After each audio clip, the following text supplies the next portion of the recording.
Hi again, everyone, and thank you for joining us. This is Jonathan, your host for today, and executive at MyPet, the most influential people of African descent. Hey there, it's Aziza. I'll be co hosting with Jonathan today, and I am the founder of Own Your Narrative 54, global consultant, and class of 2023 MyPat honoree. And you're listening to the Voices of Influential People podcast, or as we like to call it, the VIP, the show brought to you by MyPad that connects you to today's most influential people of African descent worldwide. Now, today's episode is titled Creating Spaces for Black Success, and we are honored to have as our special guest the entrepreneur, author, visionary, and CEO behind the Black Business Show and the Black Tech Achievement Awards, Raphael Sofuloke. Welcome to the VIP, Raphael. Thanks for coming in today. Thanks for having me. Thank you. So I wanted to congratulate you because you've been traveling in and out of the country. I wanted to congratulate you because that marked the success and the start of the Black Tech Achievement Awards in the US. So I wanted to know, have you managed to get some rest after that? And whereabouts are you calling in from today? Oh, yes. I'm calling in from London. But yes, the Black Tech Achievement Awards US was incredible. So it took place in New York, Times Square, and at the Marriott. It's a really, really iconic venue. And we've been running the Black Tech Achievement Awards in the UK for a long time now. And just thought it was time to bring it to US to showcase the amazing US Black tech talent as well. So yeah, it was a fantastic evening. Haven't had some rest yet because we've got the UK version coming up very soon as well. Next week. I don't know when this is going to be out, but it's coming soon. So really, really excited about that one as well. But yeah, really buzzing to have launched the first US Black Tech Achievement Awards. Well, congratulations on the success, and I hope the UK version goes well this year as well. I'm joining in from London as well. And I'm joining in from the US. And what we do to kick off the show, we like to ask a little icebreaker question so the guests and our audience get to know you a bit more. So what is your favorite film and why, Raphael? My favorite film, I love Shawshank Redemption. Shawshank Redemption. I just love. I love the story. I love the story of kind of the friendship between the two prison mates, and then how he came out. And it was a nice ending at the end because he did escape. I like the film Life as well, which is also a kind of a prison film with, I think is that Eddie Murphy and Martin Lawrence. Yeah, I like that film as well. It's a cool film. Remember the Titans? I know you said one, but I'm just reeling them off now. I love Remember the Titans as well. So those are probably some of my three films that I rinse all the time. That's ringing in my head now. Raphael, we are the Titans. Yeah. Now, thank you for that, Raphael. So you are a serial entrepreneur and you've amassed success in the UK and now in the US, creating a platform for Black talent to shine. But I want to start at the beginning of the journey and understand what initially set you on that path of going into event curation. And how did you go about gaining such traction for a vision that only you saw? Yeah, sure. So to give a bit of context, I used to run music and comedy events as well. So before I started the UK Black Business Show, I had a show called Music and Banter, which kind of mixed my love of music and comedy together.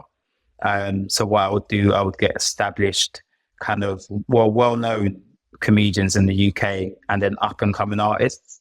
And I would use those up-and-coming artists I would use the well-known comedians to draw in an audience so that I could showcase the up-and-coming artists as well.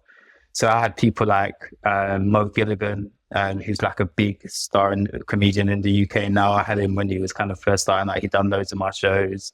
To people like A. Comedian, Kojo. And yeah, so that was my first kind of taste of events. I then started working for a number of different companies in which I was kind of selling sponsorship and events. And I kind of understood the events market there. And then it was when I went to a show, really, really big, called the UK Investor Show. And I literally couldn't see anyone who looked like myself there. Thousands of attendees there. whether it was like on the speaker panels, the audience, the attendees, I couldn't find any Black people at all. So it was there where I was just like, I wonder what it would look like to create something like this for the Black community. Imagine the opportunities, the networking that we could facilitate within our community if we had something like this, because actually we're missing a trick if other communities are networking like this and we're not invited to the party. So created in 2017. It's actually, the company's going to be 8 on the 14th of March. So it's going to be the 8-year birthday next week, Thursday.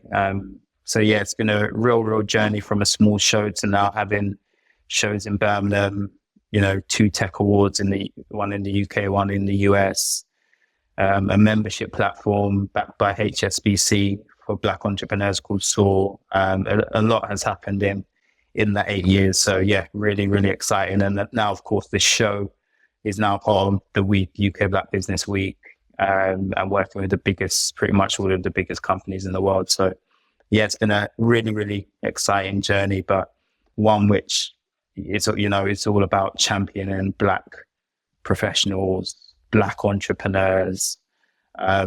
Yeah. And you touched a bit about sales, like you had a background in sales. And so I'm curious to know, like, what is the important attributes that you have that allowed you to achieve such success and to continue to achieve such success in now, an international space? Yeah, sure. I mean, if you're a business owner or an entrepreneur, I think the one skill you would love to have is to be good at sales, right? Because that's what's going to keep the company, going essentially. But as well as that, I went to study marketing. So I got a marketing diploma as well, because marketing is also very important. So I was very intentional about upskilling myself in places where I thought could, benefit the company. But yeah, I worked in sales, fell into sales, needed a job when I came straight out of uni. I studied law and business, which I loved law.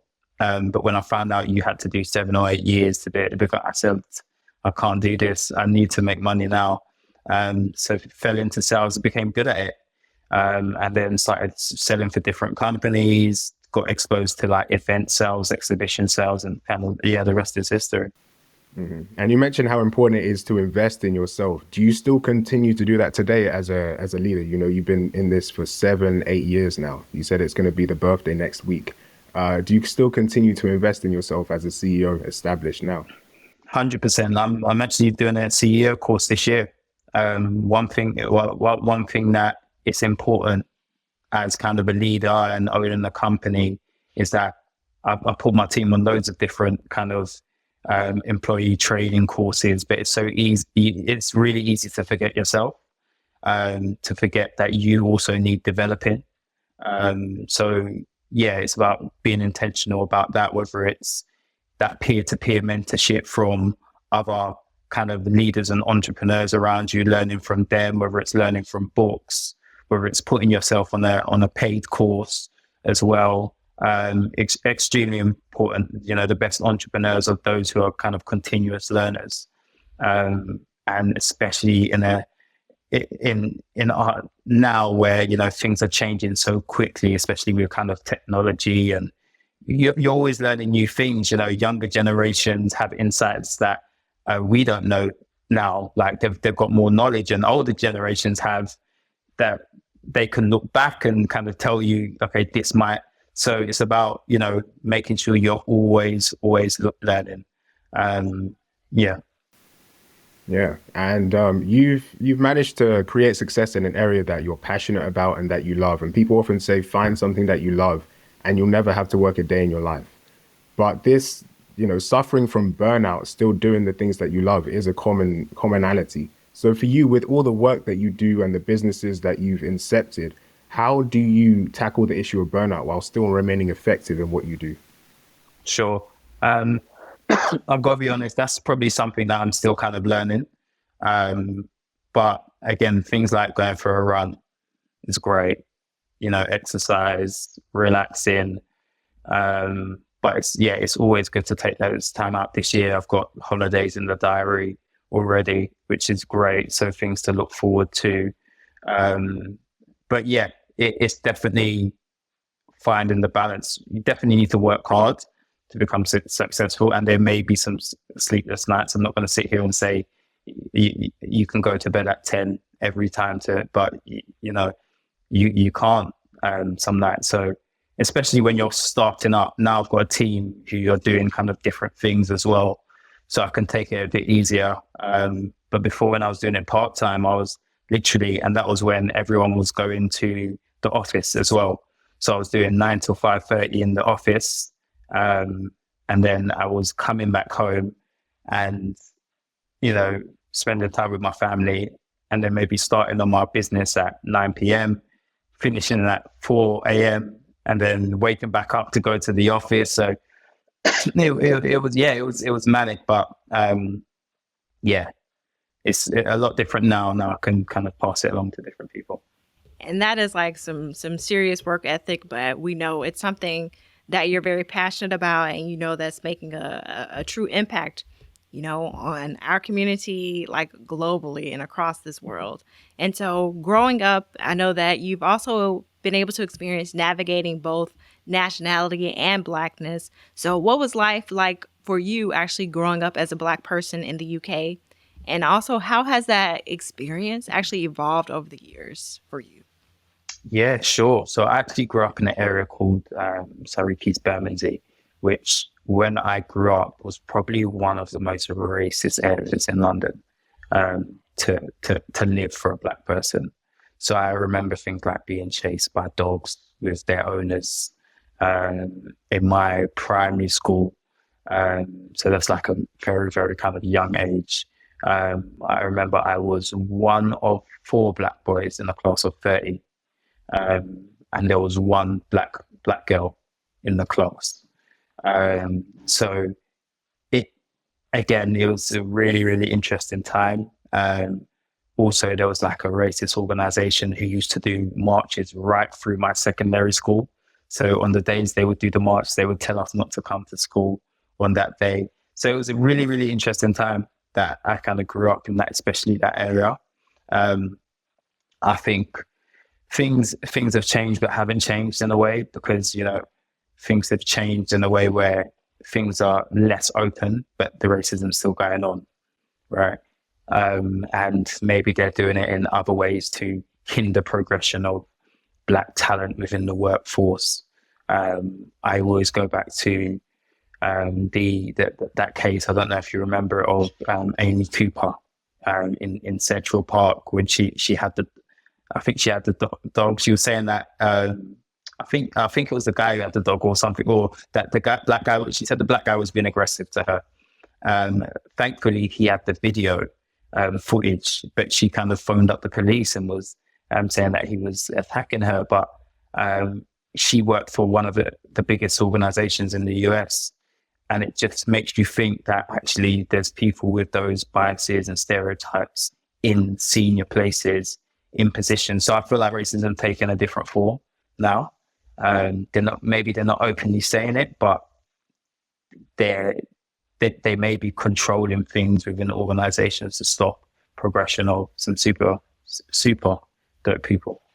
Mm-hmm. Mm-hmm. And it's something how these instances, really show us how deeply systemic, and deep rooted racism is globally. Because as you were mentioning, the marching, of those groups in your area, it made me flash back to growing up in the U.S. and seeing the neo-Nazis march through,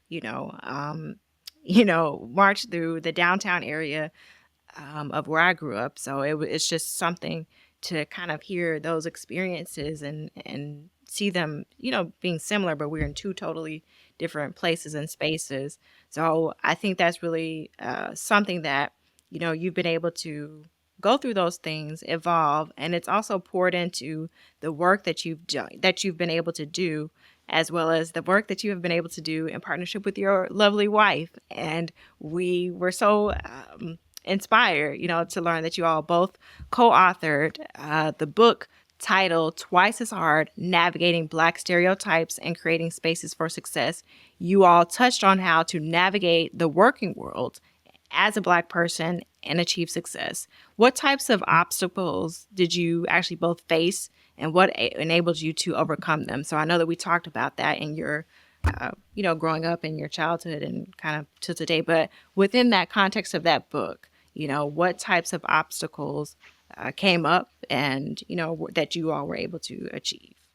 Yeah, sure. I think first of all, there was two reasons why we actually wrote the book together, and I think it's definitely important to highlight.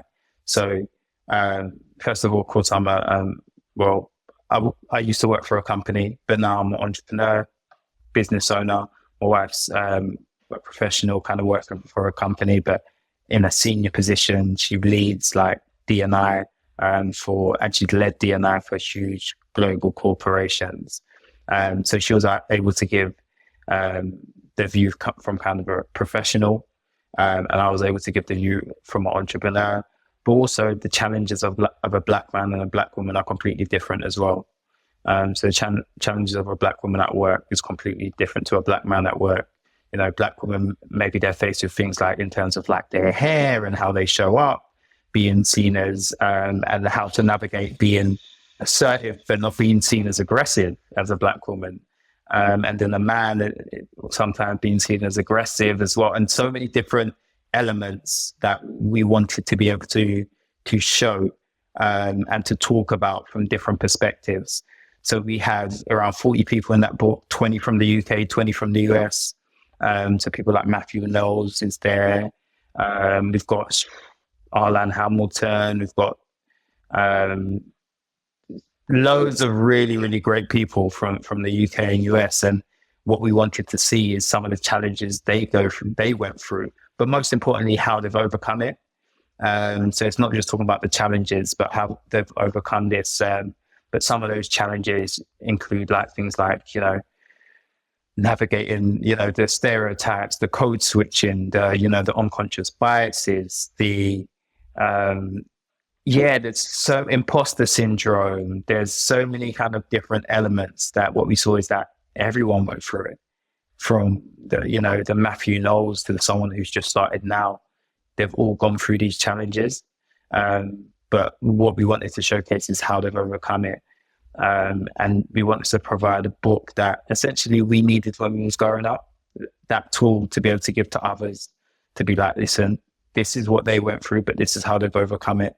And not to say that you're not going to go through it. That's not what the book is saying, or the book is real honest as well, because we're not saying it's not easy as a Black professional or entrepreneur in the business world. And we don't want people to think that by showcasing all of these amazing people who are doing great things, because you get like the illusion of inclusion, which some people talk about. And that's the idea that because of like the prominent rise of some superstar Black figures like the Serena Williams, Lewis Hamiltons, who are sometimes only one of one in that industry. But because they're so good, they're being highlighted, but actually there's still a challenge. So yeah, we wanted to really highlight that in the book. I think that's phenomenal. What has been the reactions and how receptive have people been to the book? It's been incredible. I just, as mentioned, I just came back from the US, and there was someone that reached out to me to get their book signed, which was great in the US, because we're in the UK. We know it's in the US shops, but it's a young lady who previously was working for a huge tech company, and she said that she read the book 4 years ago, and it really helped her on her career journey. Helped her with some of the challenges she faced. So yeah, it's been great reception from. That's fantastic. That's awesome. Awesome. So we've touched on your expansion to the U.S., bringing the Black Tech Awards, which celebrates Black people succeeding in the area of the United States. And even though it was a very recent accomplishment, I feel that you are ready and have a sense of the big picture and the areas you can actually, solve these sorts of issues. So what is actually next for you, Raphael, personally and professionally? Yeah, sure. So not announced yet, but I've got another book coming out this year. So that's coming out in September with Penguin Business. So that's really exciting. I don't think I'm allowed to mention the name yet. I'm not too sure. Okay. But it might be online already, even though it's not announced officially. Um, so that's coming out in September, which is really exciting. And then for us, in terms of growth, and anywhere that we can look to champion Black entrepreneurs and professionals is something we would look to get into. So when people ask, what's next for you, it's just like anything involving championing Black entrepreneurs and professionals. That's what's next, whether it's like my book, Twice as Hard, which focuses on Black entrepreneurs, and whether it's the Black Tech Achievement Awards US, whether it's doing something in Ghana or doing something in Nigeria. Not that it could come, but it's got to be that's my audience, and that's my my goal and what I'm trying to be here for. So yeah, anything along those lines. That is wonderful. And it's good to always keep yourself, with a new challenge, ahead of you, and just trying to level up, because there's so much potential and so much more within all of us. But it's like if we kind of stay at a level of comfort, we'll never know. So it's good that you're like pushing and propelling and succeeding, in all these different areas. It also seems like you, and we're amazed and like inspired by this as well, but that you care about investing in the next wave of entrepreneurs, as you've become an actual angel investor with AXA, which is aiming to invest 25,000 pounds individually into two business people. So what would make an ideal collaboration or person that you're willing to invest in? Someone very interesting, because when people invest in, they 100% invest in the people. It's the business as well, but the person is extremely important. So does that person do they have drive? Can they show resilience? And it may be, if this business fails, okay, will this person back you to do another business because, you showed the resilience and you showed the hunger. But it's someone who's, got a plan, who thinks big, who's not just thinking kind of, can I sell to my neighborhood or my friends? It's, can I sell globally, potentially, to everyone?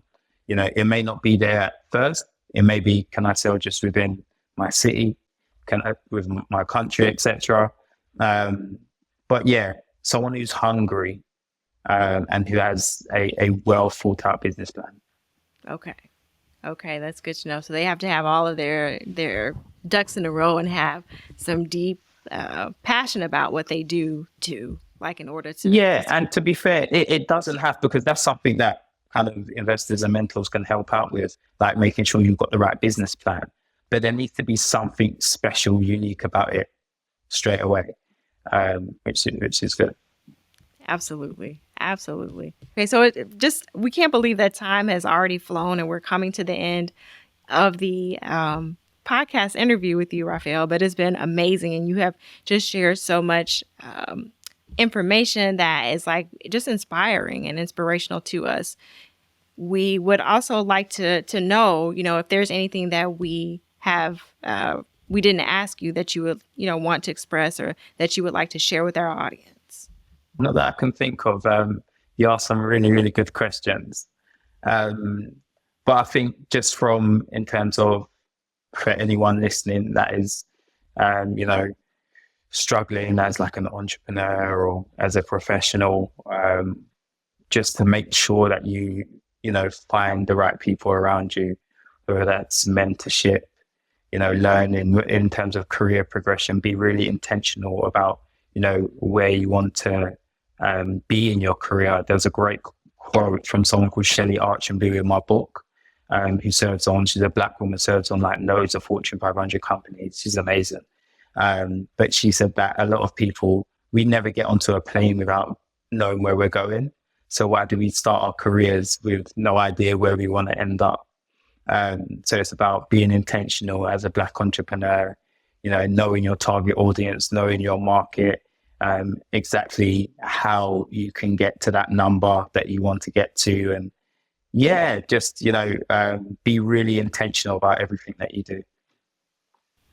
That's really good. Really good advice and insight from your book. And so you shared that amazing advice, but we also have audience questions. So our audience members will write into the podcast and, send us really, really great questions. So we would like to know if you're ready for one additional question from the audience. Is Yes. that okay? All right. Perfect. Perfect. So, how do you organize your day as a successful entrepreneur and family man to actually ensure that it is the most effective and efficient? Oh, how do I manage my day? So we've got 3 kids. So we're probably getting up at like 5 or so, um, bathing all 3 kids, getting them ready for school, doing drop off as well. So we have to split the drop off. Um, we currently do, we've got our office, but we do 2 days in the office for flexibility. So Mondays and Tuesday. But then from Wednesday to Friday, I'm at home. So I can do kind of a lot more kind of picking up, dropping off, etc. I block out Wednesdays for completely me, so admin. So I have loads of meetings throughout the week, but you can't book a meeting with me on Wednesday. Wednesday is like my admin day to do stuff and to sort things out. And yeah, I try not to work past 5:30 time. So I try to do my hours 9 till 5:30. But any time past that, I'm just like, it's my evening now. So yeah, I hope that's helpful. That is, yes, that is. And that was very, very helpful. So, audience, you heard that. Don't forget to submit your questions because you just never know. Your question might be read next on our next episode of the VIP podcast. So one of the next big UK events that you have coming up is the UK Birmingham Black Business Show on the 15th of June, followed by the UK Black Business Week in October during Black History Month. I'm excited to go. And I want to say, Raphael, thank you for blessing us with your conversation and for blessing us with your presence.